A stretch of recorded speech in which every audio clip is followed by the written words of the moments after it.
All right, Dwayne. All right, Dan. Good to see you, mate. Long time. Yeah, so this is Tech with a Bearded Gang, the podcast and tech show where we review bits of technology so that we can help the viewer understand what's good, what's not so good, and what they can use to support people with learning disabilities that they might have at home.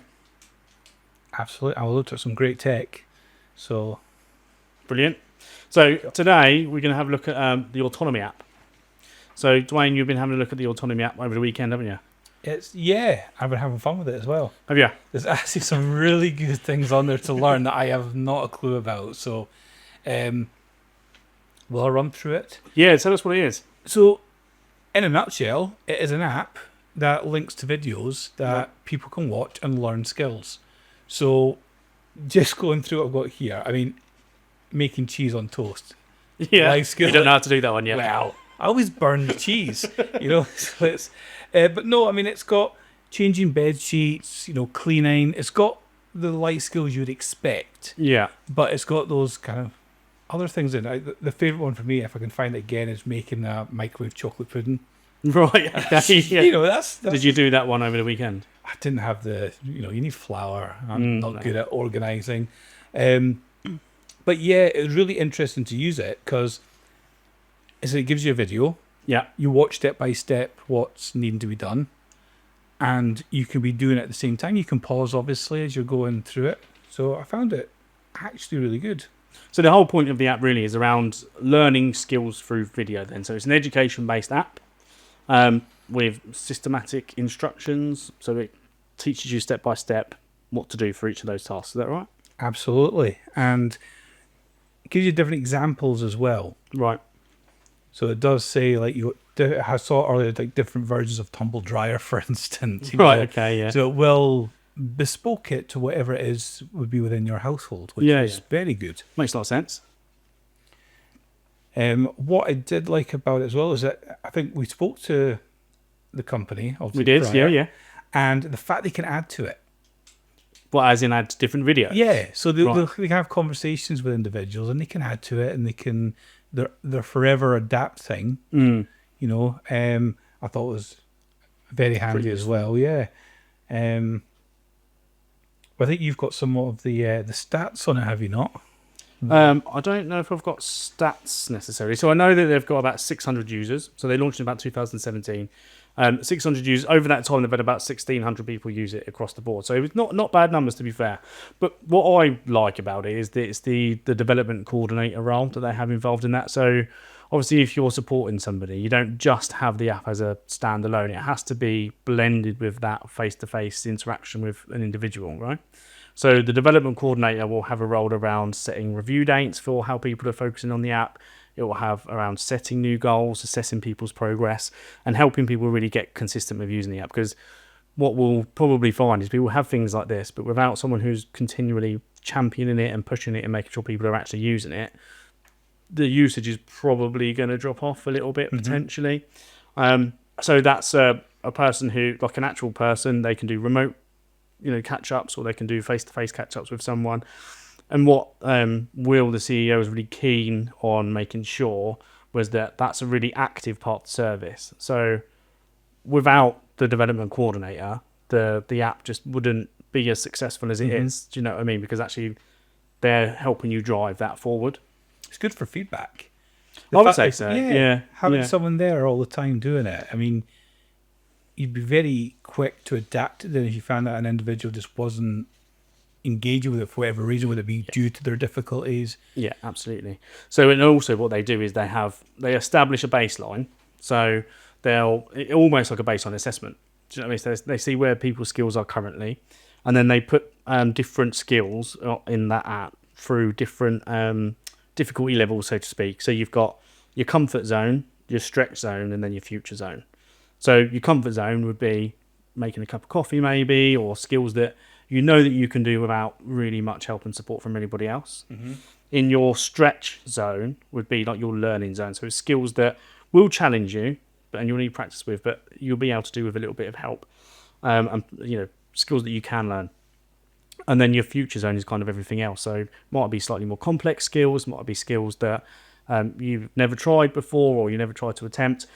And what they say is you're probably better off learning things in the learning and stretch zone before you move on to the future stuff. So realistically, it's about that linear progression, isn't it, of what skills you're learning. So actually, something that's in your stretch zone now will hopefully then move into your comfort zone down the line. Like for you, making that, what was it, the chocolate thing? Well, it's a thing or cheese and toast. Either or. Wow. But the chocolate, what is it, a chocolate It's a cake microwave in a chocolate cup? cake, yeah. Right. So you don't even own flour, Dwayne. I know.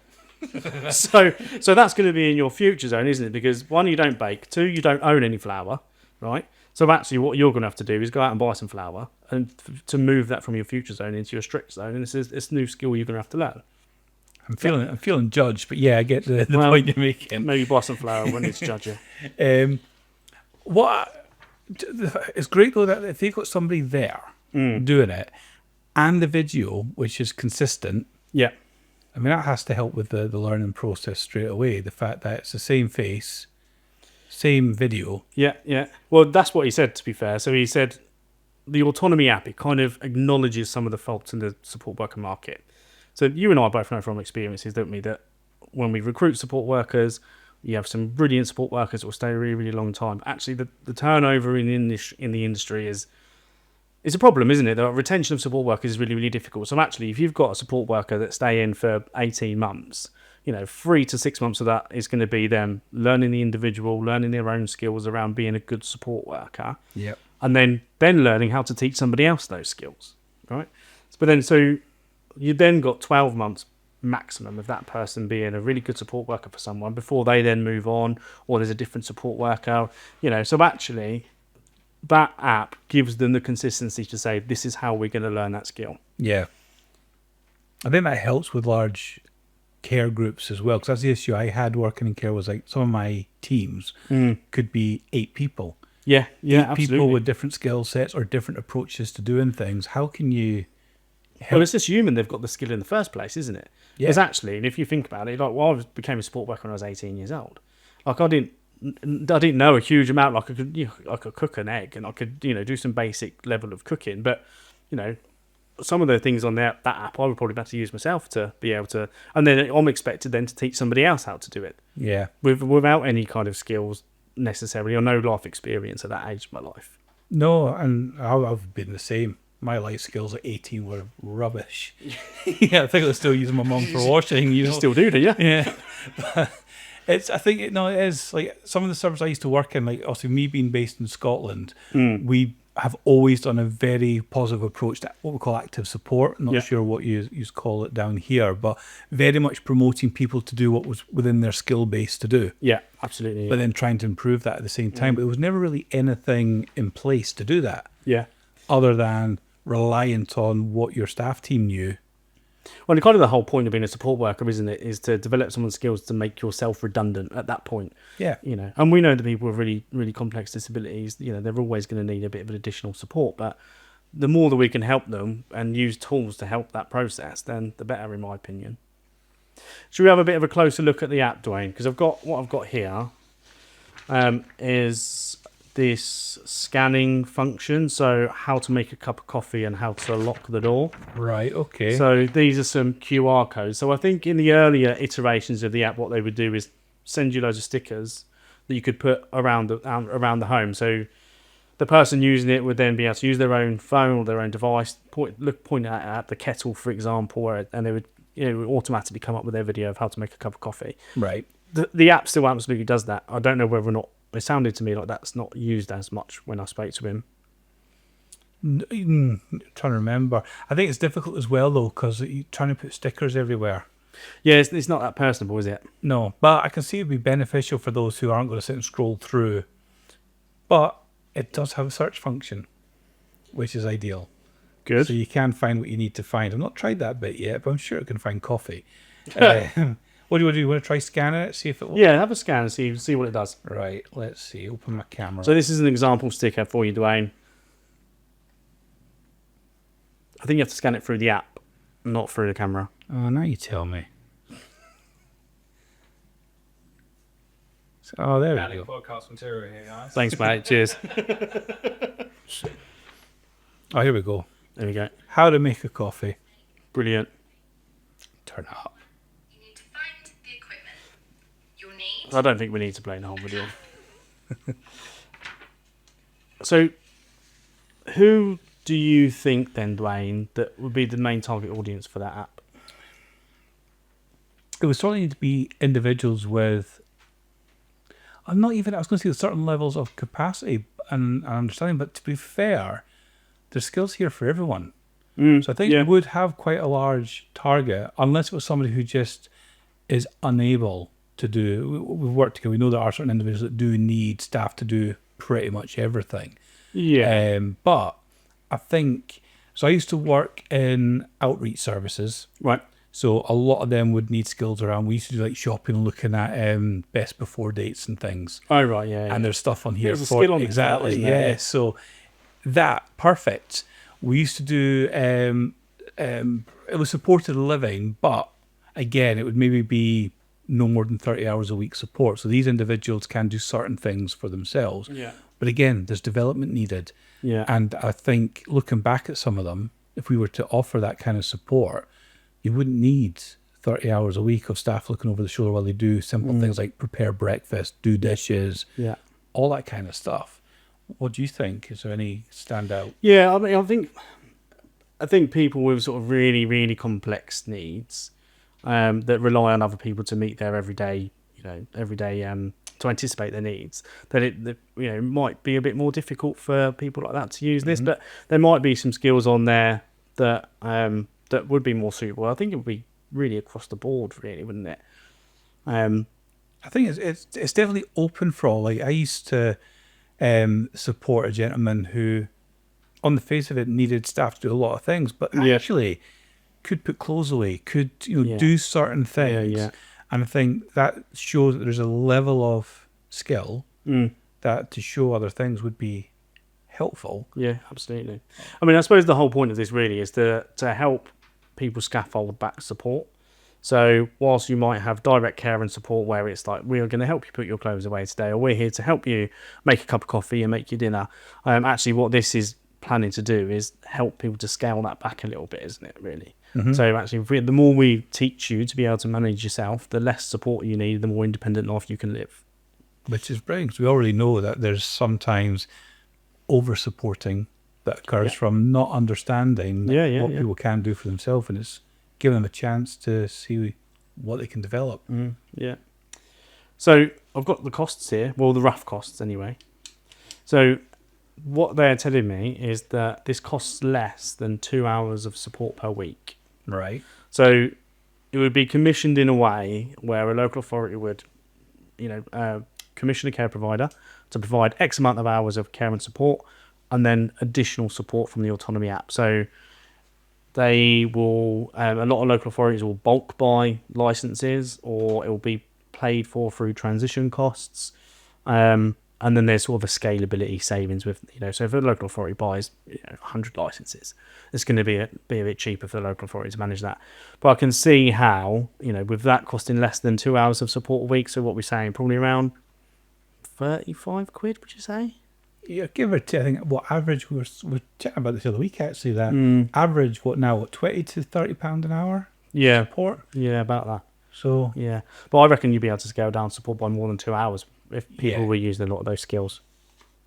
Yeah, as I say, do you think that there'll be cost savings for if you enable someone to make their tea themselves? Yeah, absolutely. Of course there would be. Yeah. So that's kind of the whole point, isn't it? That if people are able to do more and more for themselves, they need less direct care and support. Therefore, it's cheaper for the local authority, but also it's more empowering for the individual, isn't it? yeah, I think that's beneficial for those who are, again, I class them as outreach services, but community living services, who only have staff for those little things that they're struggling to do for themselves. Well, that's, if you can show them to do that, why wouldn't they want that level of independence? So saving, better staff resourcing, also an individual who can get to a point, hopefully one day, that needs to have an hour a day. Yeah, absolutely. Shall we, Dwayne? Shall we give it a test? Shall we give it a proper test? Yeah, I've been looking forward to this. Because there's a skill on here around wrapping a present, and Dwayne and I have both established in the lead up to today's recording that neither of us can wrap a present. Thank you very much, York. So I still, to this day, thanks, York. I still embarrassing enough, I get my mum to wrap my Christmas presents for me. They get sent directly to her house, and then she does all of the wrapping for me. If it's something that she's not going to do for me, I will just put it in a bag. Yeah, bags will go too. Yeah, 100% right. Or Amazon will do wrapping for you now. Yes, they do. Yes, but I didn't really want to advertise Amazon on our podcast. So there is a skill on here called wrapping a present, right, Dwayne? Yes, there is. Awkwardly, we're going to be doing this on our laps. Let me just pass me those scissors, please, boss. Thank you, sir. Appreciate you. I'm hoping I had it in the right way since we're on camera. I think part of this skill is around actually, because I did watch this video very briefly earlier to try and get a head start. This video Part of the skill is around estimating the size of the paper that we need. But are you, just for the sake of the podcast, do you happy if I just have a stab at that and just cut it open? Yeah, on you go. Yeah, thanks, mate. Yeah. Otherwise, Do you need the video? to wrap the paper? Well, I want to do it. I need the paper. I even cut the paper. It's because I'm left-handed. There we go. Oh, yeah. That's the problem. That would That's help. the problem. Yeah, we need the video. That's kind of the whole point of the test way, is that we're going to see how good of an instruction it is. I'm liking that you're making the assumption the video's going to tell you to cut the paper first. Well, I know that it doesn't, so we might have to skip a few steps. Does that count as a fair test? I don't know. Right, Dwayne. Look how cack-handed that was. Christ. There you go, my friend. That's for you. Oh, thanks. Let me just see if I can get roughly the same amount. I'm hoping this is enough. You gave me the bigger book. So very, very much thank you to Susie Dent for allowing us to wrap her book up. She didn't buy the book. Right. So, Dwayne, have you got the wrapping the present one ready for us? I have got it ready. You were taking your time. I was going to start reading the book. Right. And then perhaps York will be able to judge who's done a better job, I suspect. And if you're holding all the sellotape, mate, how is that meant to be a fair test? Can you bring the sellotape in the middle, please? That's a bit awkward. Come on. This is all just terribly awkward. See, I'm trying to do the phone, Why don't you put the phone here for me, Dwayne? but then Lean it up against this. No, the phone. no, I'm going to put that there because otherwise you're going to be fighting for it. You're not very tall, so you Funny. right. Phone there. You're already resorted to short jokes. This is recording number one. Right. How's wrap a present? Is that still screen recording? It is, yeah. Step 1. Gather your equipment. Right. Equipment gathers. We got that far. We put that up there like that. Need wrapping paper, tape, scissors. This will be the boring bit. This is the really captivating part of the podcast. Where to wrap? Not on your knees. Where to wrap your present. Use a flat surface, such as a kitchen table. Or your knees. Yeah. Step 3. Roll out your Can we skip these bits? I've not found how you can skip yet. Roll out your It's like a video. You just slide it along, like a YouTube video. Yeah, try it. Yeah, see what happens. Get to the bit where they're doing the folding, because that's the hard bit. I want to see what she's wrapping. That's a lot of paper she's just rolled out. Step I think she's doing a book. Measure the paper needed. But just as an aside, really quickly though, the instructions are quite clear, aren't they? Secure the first edge. Yes, they are. I hope. Right, securing the first edge. Is this where we're at Place the now? box in the center of the paper, upside Right. down, so that the joints will enter. Gonna need the sellotape, my friend. Here we go. Oh, hold on, just getting sellotape out now. We're cheating because we're using one of these things. Break one side of the paper up and halfway across the top. Secure the edge with tape. Secure the edge with tape. Then that goes on the prism. Okay. Basically, want you to tear the book. Secure the second edge. Dual second edge. Bring the second side of the paper to the first side. Overlap a little bit. She goes a bit fast. For you, maybe. Secure this with tape. So far, so good. I feel like we've got a bit too much on the end here. Stealing sellotape. Go for it. So what I'm going to do. I'm going to put some sellotape on my knee. Like this. Step 8. Optional. Cut off extra paper. I'm not doing that bit. That's optional. If it's optional, I'm not doing it. I just know this will be a mess already. Too much paper on both sides of There the you go. box. Cut So this is so riveting, this part of the podcast, but both the producer and our marketing assistant are not even paying any attention to it. Messaging the MD. It's a bit boring, this one. Right, I'm not doing that bit. She's almost done. I was going to skip, but we'll wait. Step 9. Secure the first end. First end. Starting on one end, fold the excess paper on one side of the box. Triangle. Corners towards the middle to create a triangle. It's going to be a big triangle. Cool, you're quite messy, you, aren't you? I just want to get it wrapped. This is the part of the podcast that would be much better to watch than to listen to. Don't forget to like and subscribe. Don't forget. Hi guys, like and subscribe. This is where I want to be able to say, here's one I made earlier. Oh, we should have blue peated it, shouldn't we? Yeah. We should have blue peated this. There we go. Right. I think I'm actually going to win this. Nah. Step 10. Securing the second end. Second end. Turn the box around Turn the box around. See, you're miles ahead of me. and fold Well, I'm kind of following the lady, but on the other side of the box, bringing the corners towards the middle to create a triangle. oh no, it's all going wrong on the side. It always does on the second side. Like, I Wait a can minute. make the first side neat, usually. You didn't though, did you? Oh my days. That is... Fold the triangle of paper upwards over the box. Done. And secure in place. It wasn't a race. This is a quality test, my friend. Well, that's not bad. See, I've learned to use the sellotape as a paperweight. That's my skill of the day. Look at that. I'm actually quite proud of myself. Step 11. Wait, it's always it.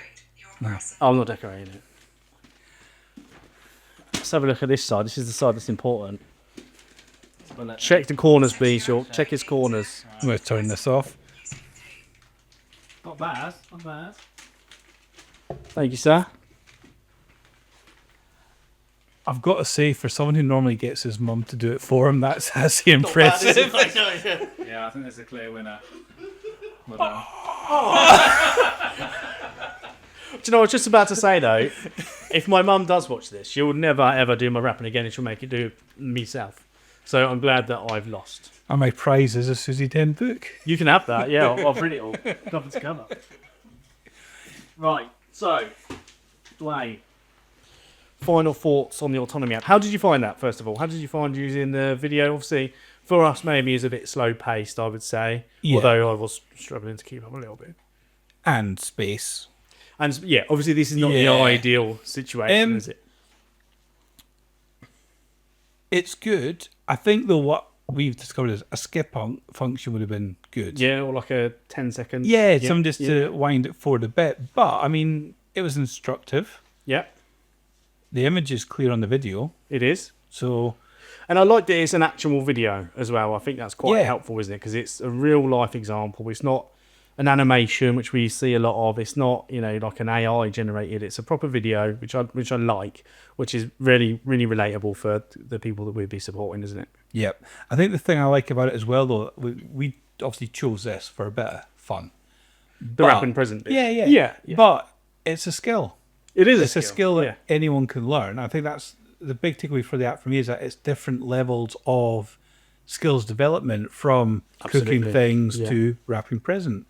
I think that is, I don't know anyone that's kind of thought that level. It's always just been one level of skill, let's learn that. Not actually, Yeah, there's people yeah. with different levels of ability. Yeah. Yeah. I think with the development coordinator, I think it certainly makes a lot of sense, doesn't it? So someone who's really pushing it forward. They can add new videos all of the time as well, which is useful if there's new things they need people to learn, or there's wildly different versions of like washing machines or freezers. You've got smart fridges now. It makes no sense. Why does the fridge need internet? But yeah, so they can add new things on there, can't they? So I think it's quite useful. So Yeah. final thoughts then, Dwayne? I think it's definitely a brilliant app. I really like it. I do really like it. I thought when we spoke to Will, he was a really passionate guy, wasn't he? And you could tell that he was really interested in what he was doing, and Yeah. he built a good app. I think there's a couple of bits, like you said, that feature-wise that might be useful, like a skip section or if do you know when you have like the time with like 1.2, 1.5, Tells you where you are. Yeah. yeah. But that's probably because we don't have learning disability. We can follow instructions potentially a bit easier. So maybe the pacing of that might have been a bit slow for us, but actually it's better for somebody else. But then there may be other people that are able to have that a bit quicker and to be able to keep up with it. So overall, I really like it. I think it's quite cool. And it looks nice as well. Well, it's easy to use. Yeah. And I think we both agree there's definitely varying levels of, don't want to say market, but people. Yeah, there's, for sure. There's definitely a wide range of people, not even just within care, I think. It works as a really nice complement to a support worker, doesn't it? So it's not replacing support. It's not not trying to get rid of support workers entirely, but it's a good complement. It's a consistent complement, and actually that's one of the things that can be really difficult for people, isn't it? Inconsistency. So I think you had one comment in you previously around the art style that they use. Oh yeah, the use of clip art, and that's only just because of experience. I used to support a guy that we used to do the communication boards. Yep. And clip arts. Didn't understand them. Didn't understand what the image was, so we Yeah, swapped it out for the main one for him was this pint of beer. Yeah. Take a photo of his pint, put it up instead, and I know it's beer day. Let's go. So I think being able to Have adapt it on it- every day, did he? Or most, Yeah, 5 out of 7. Yeah. But to have that, I think, to be interchangeable. Yeah, So that's a that good it's shout. something that they recognise within their home environment or out in the community. To be able to take a picture of that would be quite cool, Yeah. wouldn't it? Yeah.